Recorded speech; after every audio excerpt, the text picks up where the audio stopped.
Yo tout le monde, c'est Yo et Eva. Aujourd'hui, on se retrouve pour un top 5 des enfants tués par leurs parents.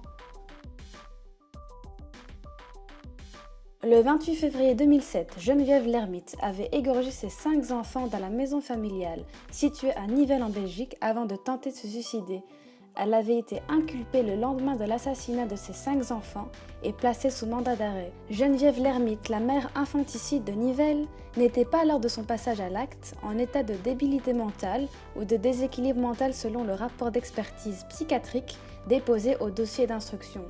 La mère infanticide est dès lors considérée comme responsable de ces actes.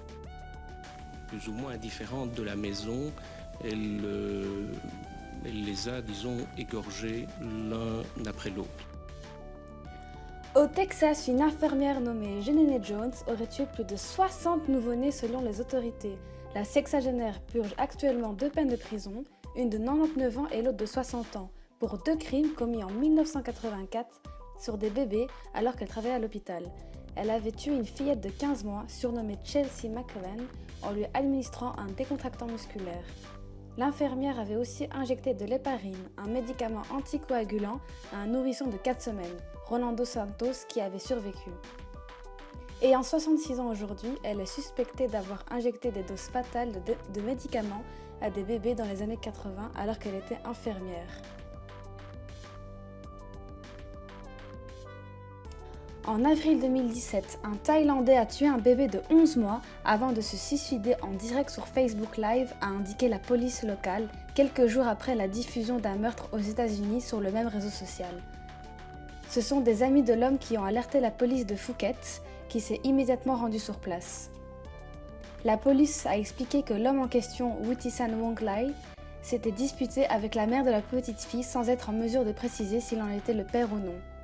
Facebook a qualifié la vidéo d'épouvantable et a rajouté qu'il n'y a pas de place pour des contenus de ce genre sur Facebook et elle a été retirée. Nous pouvons voir ici la mère de l'enfant tué.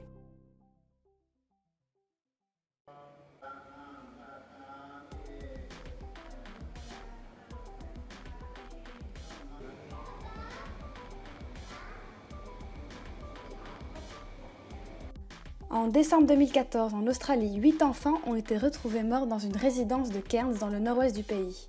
Il s'agit d'un octuple infanticide dont on ignore encore le mobile. Quelques heures plus tard, Mersa Nouaria, une femme de 37 ans, était arrêtée puis inculpée de meurtre. Elle est la mère de 7 des 8 victimes âgées de 18 mois à 14 ans. Elle est la tante de la 8e victime. Les corps ont été découverts dans la maison familiale par le fils aîné de la suspecte.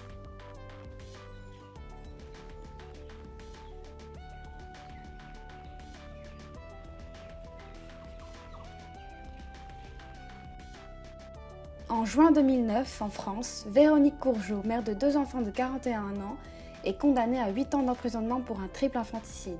C'est Jean-Louis Courgeot, son mari, un ingénieur expatrié à Séoul en Corée du Sud, qui fait la sinistre découverte. 2 bébés sont retrouvés dans le congélateur de la famille. L'époux avertit la police coréenne qui effectuera quelques jours plus tard des tests ADN. L'expertise démontre que Véronique et Jean-Louis Courgeot sont bien les parents. Pourtant, ces derniers nient.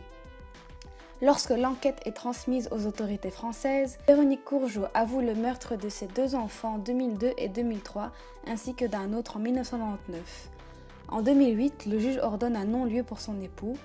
Le 14 mai 2010, soit près de 2 ans après le jugement et 4 ans d'emprisonnement, la justice accepte la demande de remise en liberté de Véronique Courgeot. Elle bénéficia alors d'une mesure de liberté conditionnelle.